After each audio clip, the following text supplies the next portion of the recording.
They say revenge is a dish best served cold, but sometimes it's served with a law degree and a badge that says District Attorney.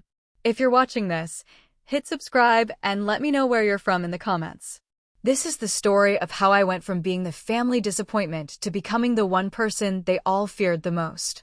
Let me back up and tell you how a perfectly ordinary Tuesday morning at my sister's engagement party led to me destroying my entire family's criminal empire. I suppose I should have seen it coming, but at 32, I still believed that blood meant something more than shared DNA and childhood memories. The morning had started with what I thought was a genuine invitation. My sister Rebecca had called me personally, which should have been my first red flag, asking me to come to her engagement brunch. "Sarah, we want you there," she'd said, her voice warm with what I mistook for genuine sisterly affection. "It's important that family is together for this." I'd been working as a paralegal for 3 years since finishing my law degree, keeping my head down, building my career quietly. My family had always seen me as the failure, the community college dropout who took too long to figure out her life. What they didn't know was that I'd been working my way through law school at night, then through the prosecutor's office training program, all while they assumed I was still filing papers for someone else.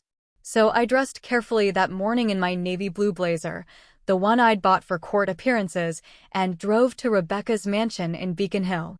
The house was magnificent, a restored Victorian that probably cost more than I'd make in 10 years.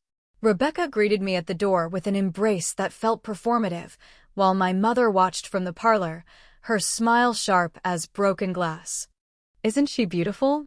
Rebecca asked, gesturing to her engagement ring, a diamond that could probably fund a small country. "Marcus surprised me with it last weekend in Paris." What she didn't mention was that Marcus Chin was under federal investigation for money laundering, and that diamond was purchased with funds from his family's illegal gambling operation. I knew this because I'd been building the case against him for 8 months. The first hour was pleasant enough. We sipped mimosas and discussed wedding plans while my cousin Jennifer talked about her new interior design business. My Aunt Patricia showed photos from her latest European vacation, funded by what she claimed was her consulting work. But then my mother started talking, casual comments at first, about my career choices and my simple little apartment. "It's just so sad," she said, refilling her champagne glass with theatrical sympathy. Sarah could have been anything, but she chose to waste her potential working for other people. Still living paycheck to paycheck at her age. That's when my cousin Marcus Jr. joined in. "Remember when she dropped out of college?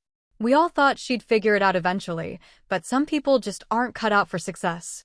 I noticed Rebecca filming the conversation with her phone, not openly, but holding it at an angle while pretending to take family photos. Getting me on camera while they discussed my failures, building some kind of narrative about the disappointing family member who never amounted to anything. The pieces clicked together with horrible clarity. This wasn't a celebration. This was a setup. They were documenting my supposed failures for some reason, creating evidence of my inadequacy while they celebrated their own success. Success that I knew was built on illegal activities I'd been investigating for months. "Actually," I said carefully, setting down my glass, "I have some news to share too." That's when their masks slipped completely. My mother's expression changed from condescending pity to genuine alarm. "What kind of news, dear?" I reached into my briefcase, the one they'd been subtly mocking all morning as my little work bag, and pulled out a leather portfolio. "Well, I got a promotion recently. A pretty significant one." I opened the portfolio and spread its contents across the glass coffee table. Federal subpoenas, arrest warrants, financial investigation reports, and most prominently, my new business cards reading Sarah Michelle Patterson, District Attorney, Suffolk County. The silence in the room was deafening. Rebecca's phone clattered to the floor. Marcus Sr. went white as fresh snow. My mother actually gasped audibly. "Surprise," I said pleasantly, enjoying their shock. "I passed the bar exam 2 years ago, worked in the prosecutor's office for 18 months, and was just appointed district attorney last week. My first official act was approving the arrest warrants for everyone in this room." Jennifer was the first to find her voice. "That's impossible. You work as a paralegal. You live in that tiny apartment. You dropped out of college." "I went back to school," I said simply. Community college first, then state university, then law school at night while working full-time. Took me longer than most people, but I got there. And that tiny apartment? It's strategic positioning. Hard to investigate financial crimes from a mansion that raises questions about your own income sources. My Aunt Patricia tried to laugh it off. Sarah, you're being dramatic. What crimes? We're a respectable family. Are you? I pulled out a thick folder of documents. Patricia Patterson, you've been running a Ponzi scheme through your consulting business for 4 years. You've defrauded investors out of $3.2 million. Patricia's face went gray. That's not. Marcus Chin, I continued, looking at Rebecca's fiancé, your family's restaurants are fronts for money laundering. We've traced $12 million in illegal gambling proceeds through your business accounts. Marcus started to speak, but I held up my hand. Rebecca Patterson, you've been helping coordinate the money laundering operation through your event planning business. Every society wedding you've planned has helped clean dirty money.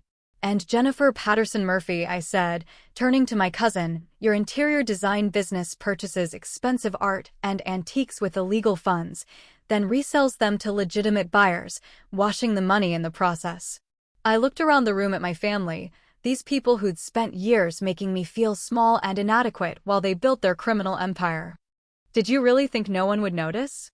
Did you think federal investigators were just going to ignore millions of dollars flowing through businesses run by people with no legitimate source of income? My mother finally found her voice. Sarah, we're family. You can't possibly be serious about this. Can't I?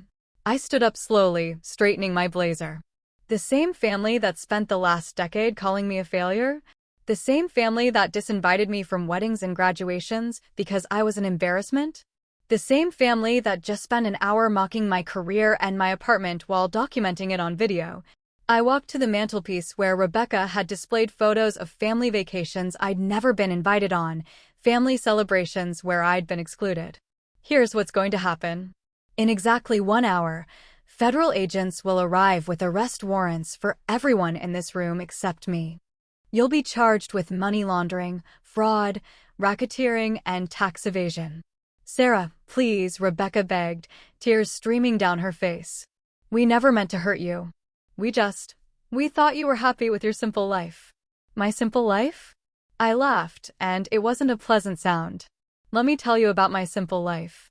While you were throwing lavish parties with stolen money, I was studying corporate law until 2 a.m. While you were buying designer clothes with fraud proceeds, I was wearing thrift store suits to court and winning cases against some of the best defense attorneys in the state. I gathered my documents and put them back in my briefcase. While you were mocking my community college education, I was building the case that's going to put all of you in federal prison for the next 15 to 20 years. Marcus Jr. tried one last desperate gambit. We'll pay you. Whatever you want. We'll make you a partner in the businesses. We'll give you a percentage of everything. You're offering to bribe a sitting district attorney? I asked, genuinely amazed. In front of witnesses on video? I gestured to Rebecca's phone, still recording on the floor. Do you want to add federal corruption charges to your indictments? That's when my mother played her final card. Sarah, I'm your mother. I love you. We all love you. Family protects family. I looked at her, this woman who'd given birth to me but spent years making me feel worthless, and felt something cold settle in my chest. Family protects family, I repeated slowly. Where was that protection when you told people I was a disappointment? Where was that love when you excluded me from family events because I didn't meet your standards? I walked to the window overlooking the perfectly manicured garden. Here's what you never understood about me.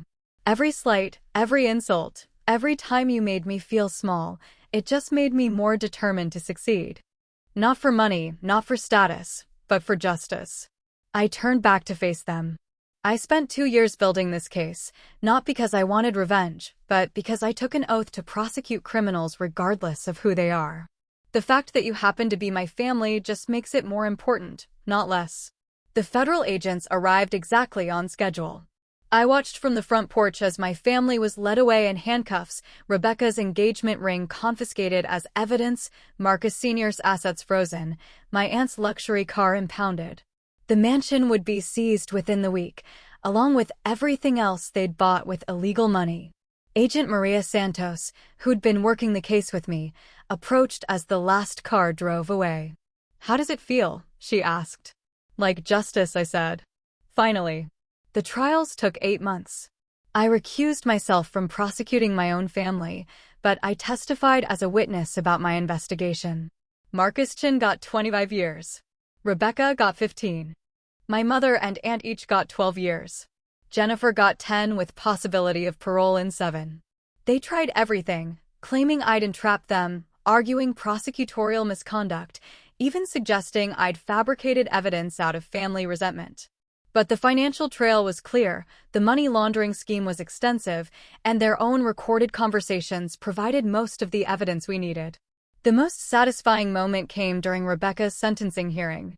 Her lawyer argued for leniency, claiming she was a victim of circumstances, led astray by her fiancé's criminal activities. The judge, a stern woman in her 60s, wasn't impressed. "Ms. Patterson," Judge Williams said, "you participated in a multi-million-dollar criminal conspiracy while simultaneously mocking your sister for her legitimate career choices. The irony is not lost on this court that the sister you called a failure is now the prosecutor who brought your crimes to light." Rebecca looked at me across the courtroom, finally understanding what I'd accomplished while she thought I was wasting my life. "I'm sorry," she mouthed. I nodded once, accepting her apology, but not her request for mercy. Some things can't be forgiven, and some consequences can't be avoided. Today, 5 years later, I'm still district attorney. I've prosecuted dozens of financial crimes cases, always remembering what I learned from my family's operation. Criminals often hide behind respectability and family connections, but the law applies equally to everyone. I live in a beautiful apartment now, purchased with my legitimate salary.